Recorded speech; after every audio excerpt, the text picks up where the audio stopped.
सो चलो guys, let's begin with physical chemistry, my favourite portion.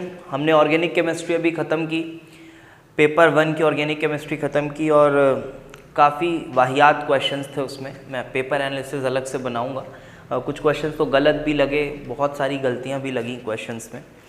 वो मैंने एक्सप्लेन किया आपको पढ़ाते वक्त, बट अभी क्वेश्चन का जब सोल्यूशन दे रहा था। और अभी हम एनालिसिस करेंगे जब पेपर की, हर क्वेश्चन की एकदम पोस्टमार्टम कर रहे हैं। आप अगर हमारे चैनल के साथ जुड़े हुए हो तो आपको बहुत मज़ा आएगा एक एक क्वेश्चन का एक्सप्लेनेशन देखने में, और आपको कहीं भी एक्सप्लेनेशन में एररलेस एक्सप्लेनेशन होगा, इसकी मैं गारंटी देता हूँ। हो सकता है बोलने लिखने में कहीं छोटी मोटी कुछ इधर उधर हो गया, वो बात अलग है। कंसेप्चुअली एररलेस रहेगा सब कुछ, ठीक है, इसकी गारंटी है। चलो देखो, तो फिजिकल केमिस्ट्री बिल्कुल हम सीक्वेंस के साथ चल रहे हैं। अभी ऑर्गेनिक खत्म किया, फिजिकल केमिस्ट्री, इसके बाद इनऑर्गेनिक के क्वेश्चंस लेके आऊँगा। पेपर 1 खत्म करेंगे, फिर पूरा एनालिसिस करेंगे अच्छे से, फिर पेपर 2 स्टार्ट करेंगे, उसको खत्म करेंगे, फिर पूरा एनालिसिस करेंगे। बहुत मज़ा आएगा, आप देखते जाइए बस। ये क्वेश्चन काफ़ी बढ़िया क्वेश्चन है। अगर आपने एग्जाम में प्रेशर के बीच में अगर इसको बना लिया है तो you have done a good job, ठीक है, बहुत अच्छा काम आपने किया है। बहुत गलती करने के स्कोप्स हैं इसमें, पक्का बहुत सारे बच्चे गलत किए होंगे, इवन बहुत सारे टीचर्स भी गलत किए होंगे इस क्वेश्चन को, ठीक है। चलो देखो इसमें हो क्या रहा है। पहले तो बेसिक सी बात है, आपने पढ़ लिया होगा। अब देखते हैं।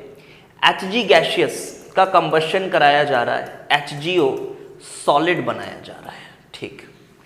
और इसके बाद टेम्परेचर जो है वो इंक्रीज हो रही है इतने से इतना, और ये फिक्स वॉल्यूम बॉम्ब कैलोरीमीटर में हो रहा है। तो जो हीट होगा वो कांस्टेंट वॉल्यूम पे हीट है, और कांस्टेंट वॉल्यूम पे हीट के लिए मैं क्या बोलूँगा, ये इंटरनल एनर्जी चेंज है, ना कि डेल्टा एच, है ना। ये तो बेसिक सी डेफिनेशंस हैं। तो QV लिख देता हूँ, चलो थोड़ी क्लैरिटी के लिए। और सिंस Q जो है वो आपका पॉजिटिव है, बट रिएक्शन की इंटरनल एनर्जी तो ऑब्वियसली नेगेटिव होगी, तो यहाँ साइन कन्वेंशन को फुलफिल करने के लिए एक नेगेटिव साइन भी लगा देता हूँ। और हीट निकालने का क्या फॉर्मूला है, बचपन में पढ़ते हैं 9th-10th में, C delta T heat capacity into delta T। तो चलो ये लगा दो। अब हीट कैपेसिटी कितनी दी हुई है, 20 किलो जूल पर केल्विन, ओके ठीक है, चलो उसको भी लिख देते हैं, किलो जूल पर केल्विन। और टेम्परेचर चेंज जो हो रहा है वो कितना हो रहा है, ये मैं कैलकुलेशन जो है मैं उस पार्ट के लिए यहाँ पे इसको रखा हुआ है। 14.8 का आपके पास टेम्परेचर चेंज है, ये हमने किया। इसके बाद आप ये केल्विन में है, और जब आप इसको कैलकुलेट कर रहे हो तो यहाँ से आपका डेल्टा U निकल के आ रहा है। डेल्टा U डिग्री बोलना भी ठीक रहेगा, स्टैंडर्ड टेम्परेचर कंडीशन से आप देख लो। तो ये जो निकल के आ रहा है ना, मल्टीप्लाई करने के बाद इट इज -296 किलो जूल्स, ये मेरा डेल्टा U डिग्री निकल के आ रहा है, ठीक है। अब क्या करूंगा, मैं डेल्टा H निकालूंगा इसी रिएक्शन का, ठीक है। तो डेल्टा H निकालूंगा, delta H is equals to delta U degree plus delta NgRT, normal सा फॉर्मूला, डेल्टा NgRT। ध्यान रखना मैं इस रिएक्शन की बात कर रहा हूं, यहां ये 2 मोल्स की बात हो रही है, ध्यान से 2 मोल्स की बात हो रही है, ऐसा। डेल्टा Ng कितना है इसका, -3, हाँ, डेल्टा Ng जो है वो -3 है। अब मैं अगर यहाँ पे वैल्यूज डालूं, डेल्टा U डिग्री और डेल्टा Ng और RT वगैरह वगैरह सब वैल्यूज आपको दी हुई हैं, यूनिट सबका किलो जूल करके अगर मैं वैल्यू डालूं और कैलकुलेट करूं, तो कैलकुलेट करने के बाद जो वैल्यू आ रही है वो आ रही है 303.42। बिल्कुल कैलकुलेटर से किया हुआ है, तो इसमें एरर के चांसेस बहुत कम है। -303.42 ये मेरी डेल्टा H डिग्री की वैल्यू है। तो क्या यही चाहिए था, ना, अभी तो बहुत कुछ बचा हुआ है क्वेश्चन में, अभी तो ट्विस्ट अभी बचा हुआ है।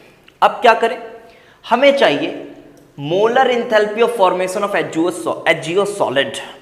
अब ध्यान करो, जब आपको मोलर इंथैल्पी चाहिए फॉर्मेशन की, तो एलिमेंट्स जो होने चाहिए वो अपने स्टैंडर्ड स्टेट में होने चाहिए। और मर्क्यूरी का जो स्टैंडर्ड स्टेट होता है, क्या वो गैसियस होता है? नहीं, मर्क्यूरी का स्टैंडर्ड स्टेट तो लिक्विड होता है। तो जो मुझे चाहिए वो ये चाहिए, Hg liquid plus half O2, और HgO सॉलिड भी 1 मोल बनना चाहिए, ना कि 2 मोल, फॉर्मेशन के डेफिनेशन के हिसाब से जाऊं तो। ये ऐसा हुआ, और यहाँ पे ठीक है, सही है ना, हाँ ठीक है। अब यहाँ पे ये मुझे इस रिएक्शन का डेल्टा H डिग्री चाहिए, इस रिएक्शन का, इसको मैं डेल्टा HF डिग्री भी बोल देता हूँ। और मैं अगर ऐसे जाऊं, इसको मैं Hg गैसियस में कन्वर्ट करूं, और फिर मैं इस रिएक्शन की हाफ O2 फॉर्म्स दिस, ऐसा जाऊं तो ये डेल्टा H2 डिग्री हो गया मेरा और ये डेल्टा H1 डिग्री हो गया मान लो। तो क्या आपको समझ आ रहा है? Delta HF degree will be is equals to this plus this. So yes, delta HF degree is equals to delta H1 degree. ये क्या है? ये Hg गैसियस का फॉर्मेशन एंथैल्पी है। देखो Hg गैसियस का फॉर्मेशन एंथैल्पी है and which is given as, कुछ दिया हुआ था ना क्वेश्चन में, कितना 61.32 61.32 प्लस ये जो है, अब डेल्टा H2 क्या है? डेल्टा H2 ये है क्या? नहीं, हाँ ये ठीक है, इसी रिएक्शन का है, लेकिन ये 2 मोल्स के लिए था। यहां पे आपने करा है कितने मोल्स के लिए? 1 मोल के लिए। तो क्या मैं इसको ऐसा लिख दूं, -303.42 डिवाइडेड बाय 2, और ये अप्रॉक्सीमेटली क्या डायरेक्टली जो आंसर इसका निकल के आ रहा है वो आ रहा है -90.39 दिस किलोजूल्स पर मोल। ये मेरा फाइनल आंसर निकल के आ रहा है, बिल्कुल अनडाउटेबली सही है, इसमें कोई गलती नहीं है। सो अगर आपको भी सॉल्यूशन देख के हो सकता है आसान लगे, सॉल्यूशन देख के आसान लगता है कि हाँ यार ठीक है यार इजी है, बट बात मानो मेरी, एग्जाम के प्रेशर में इस क्वेश्चन को फिनिश कर पाना एक टफ जॉब है। इस क्वेश्चन को मॉडरेट से टफ के बीच में रेट करूंगा, ठीक है? ओके, तो चलो अगला क्वेश्चन करते हैं जो कि इलेक्ट्रोकेमिस्ट्री से है। चलो देखते हैं दूसरा क्वेश्चन फिजिकल केमिस्ट्री का फ्रॉम इलेक्ट्रोकेमिस्ट्री। ये क्वेश्चन काफ़ी आसान क्वेश्चन है। मैंने ये ट्रेंड देखा है कि जो इलेक्ट्रोकेमिस्ट्री है उससे बहुत ही आसान क्वेश्चन आते हैं। पिछले 4-5 साल में आप भी उठा के देख लो, आपको बहुत आसान क्वेश्चंस मिल के आते हैं। और वही अगर आप हमारी रियल जेईई एडवांस देखोगे या फिर हमारी जो प्लेलिस्ट बनी हुई है इलेक्ट्रोकेमिस्ट्री पे, उसके सवाल देखो और इसको कंपेयर करो, आपको ज़मीन आसमान का अंतर नजर आएगा। ऑल्दो हमने पूरा विद इन सिलेबस रहते हुए बहुत अच्छा सवाल बना के आपको दिया है, बट ये बिल्कुल ही पता नहीं, ये नीट वीट लेवल का सवाल है। ठीक है, फिर भी करते हैं। पिछला क्वेश्चन अच्छा था, ये क्वेश्चन थोड़ा हल्का है, बट करते हैं। चलो देखो, ये नॉर्मल सा आपको ये पता है ना यार क्या, कि A से B गए, मान लो ये रिएक्शन का आपको चाहिए E डिग्री, इसका डेल्टा G डिग्री क्या होता है? -NFE डिग्री से। ठीक, अब मानो इस रिएक्शन को आप टारगेट करो और मैंने लिखा A से गए C, C से गए D, D से गए B मान लो, तो इन सब का delta G1 degree, delta G2 degree, delta G3 degree अगर आप लिखते हो -N1FE1 डिग्री, -N2FE2 डिग्री और -N3FE3 डिग्री, कुछ ऐसा सीन बनेगा। और अगर आप इन तीनों का सम करते हो तो E डिग्री एडिटिव नहीं होता, but delta G degree additive होता है। ये बच्चे को एकदम बेसिक्स में पढ़ाया जाता है शुरुआत। तो डेल्टा G डिग्री एडिटिव है, मतलब delta G degree is equal to delta G1 degree plus delta G2 degree plus delta G3 degree. तो अगर आप इसको देखते हो, FF कैंसिल होगा, माइनस माइनस कैंसिल होगा, तो N into E degree cell is equals to N1E1 degree plus N2E2 degree plus N3E3 degree upon, अब आपको E डिग्री सेल चाहिए इस वाले के लिए, सो आप यहां पे क्या कर लोगे, ये N हो गया। अब बस इसी को कॉपी पेस्ट कर देना है हमको यहां पे। अब यहां पे आप इसको देखो, ये आपको चाहिए और बीच में MnO2 C की तरह है, देख लो, फिर MnO2 से Mn2 प्लस देखो D की तरह है, और फिर Mn2 प्लस से MnS देखो B की तरह है। तो अब इलेक्ट्रॉन्स बता देता हूं कितने कितने इन्वॉल्व हैं, वो क्या आप खुद ही गिन लोगे यार, क्या है इसमें। यहां से यहां कितने इलेक्ट्रॉन इन्वॉल्व है, ऑक्सीडेशन स्टेट से देखो +7 से 0 गए तो 7 इलेक्ट्रॉन इधर इन्वॉल्व है। तो हमारा जो इधर ये N है ये 7 हो रहा है, ठीक है, ये जो N है ये 7 है। ये E1 degree, E2 degree, E3 degree आपको दिया हुआ है ऑब्वियसली, और N1, N2 और N3 की वैल्यूज भी आप इसी तरह से टपोरी अंदाज में निकाल सकते हो। 7 से 4 तो 3, यहाँ से 4 से 2 2, और यहाँ पे 2 से 2 ये भी 2, 2 से 0 2। तो ये आपका N1, N2, N3 की वैल्यूज हैं, आप यहाँ पुट करिए और पागलों टाइप कैलकुलेशन कीजिए, और कैलकुलेशन करके जो वैल्यू आएगी आपकी फाइनली ई डिग्री सेल की वो 0.77 वोल्ट आएगी। ऑब्वियसली मैंने कैलकुलेटर से किया हुआ है, ठीक है। तो बहुत हल्का सवाल, पता नहीं क्यों आया, बट ठीक है, करना है इनको। तो दिस इज 0.77 वोल्ट। चलो बात करते हैं क्वेश्चन नंबर 3 की। आयनिक इक्विलिब्रियम एक फेवरेट टॉपिक है, अच्छा टॉपिक है, बट क्वेश्चन उतना मुश्किल नहीं है बट बुरा भी नहीं है, ठीक है। करते हैं, चलो इसे भी अच्छे से देखते हैं। A solution is prepared by mixing, और मेरा एक्सप्लेनेशन देखने के बाद आपको और मजा आएगा देखना, ठीक है। Prepared by mixing this much mole of, ये चारों चीजों के हमने 0.01 मोल्स डाल दिए हैं। 100 ml पानी है, जब हमने उसको डाला है ऑब्वियसली पानी का वॉल्यूम में कोई चेंज नहीं आया है। pH of the resulting solution is, देखने में बड़ा छोटा लग रहा है बट अच्छा क्वेश्चन है, देखते हैं। चलो आप मुझे बताओ क्या होगा। सबसे पहले सीधे सीधे फीलिंग आ रही है कि ये स्ट्रॉन्ग बेस है, ये इन दोनों में से किसी एक आयन के साथ रिएक्ट कर सकता है। अब दिमाग में आता है सर H2CO3 के साथ करेगा या फिर HCO3- के साथ करेगा।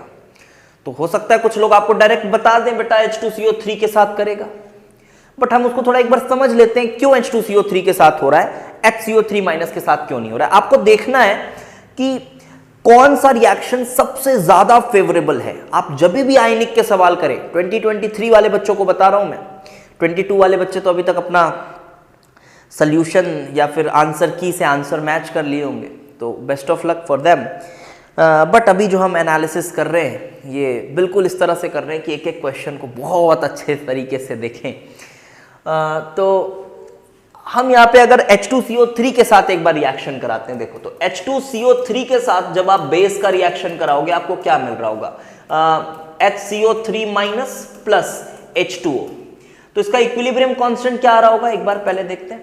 HCO3- इंटू H2O, हटा दो उसको, अपॉन H2CO3 इंटू OH-, कुछ इस तरह से आ रहा होगा। H+H+ मल्टीप्लाई डिवाइड करो आप ऐसे, तो आप ये पाओगे ये KW बना, और ये जो चीज है ये KA1 है, दिख रहा है, ये KA1 है अपॉन KW है।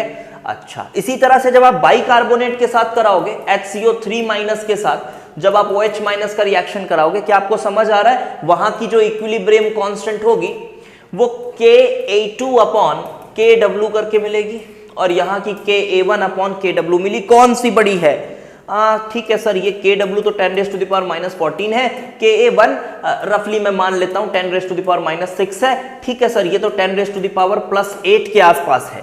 लेकिन इसको अगर देखा जाए तो ये 10⁻10 है, तो 10⁻4 के आसपास है। तो आप देख लो ये रिएक्शन 10,000 गुना ज्यादा थर्मोडायनेमिकली फेवरेबल है। तेज हो रही है नहीं बोल रहा हूं, थर्मोडायनेमिकली 10,000 गुना ज्यादा फेवरेबल है।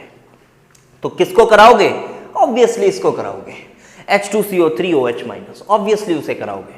तो चलो करते हैं इस रिएक्शन को, और इस रिएक्शन को आप बिल्कुल इरिवर्सिबल मान के करा दो। क्यों, अरे यार देख रहे हो इक्विलिब्रियम कांस्टेंट कितनी आ रही है, 10⁻8 आ रही है। तो कराओ OH- के साथ रिएक्शन, HCO3- प्लस H2O।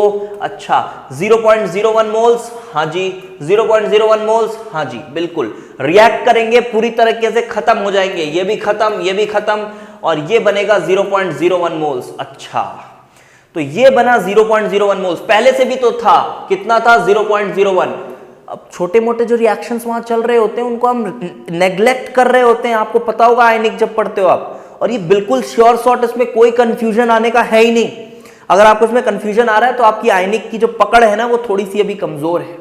ये बताने के बाद भी अगर कंफ्यूजन आ रहा है तो ठीक है, पकड़ आपकी कमजोर है, आप समझो, उस पर थोड़ा वर्क करो, हो सकता है तो हम ही करवाएंगे अभी इस साल भर में।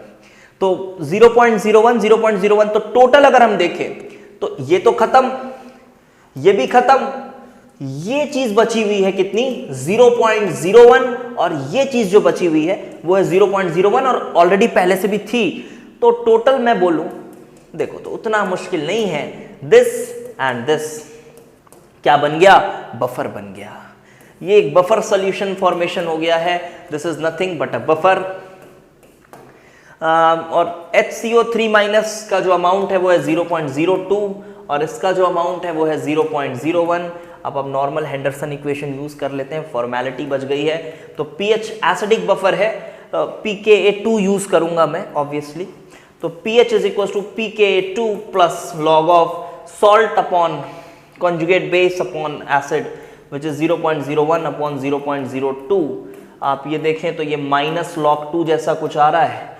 pKa2 कितना दिया हुआ है 10.32 माइनस 0. या फिर कितना दिया हुआ है माइनस 0. हाँ log 2 वैल्यू दे दिए ना, हाँ 0.3 माइनस 0.3 10.02। हाँ ठीक है। So my answer will be 10.02। I hope आपका भी यही आया होगा। 10.02 is the answer. This is the final pH of the solution. उतना बुरा नहीं था, ठीक था, आने लायक है बोल सकते हो, उतना टफ भी नहीं है, मॉडरेट के आसपास इसको रेट करूंगा। ठीक है, तो ये रहे फिजिकल केमिस्ट्री के 3 क्वेश्चंस। अगली वीडियो में अपन और फिजिकल केमिस्ट्री के कुछ और क्वेश्चंस के साथ मिलते हैं। ठीक है, थैंक्स फॉर वॉचिंग।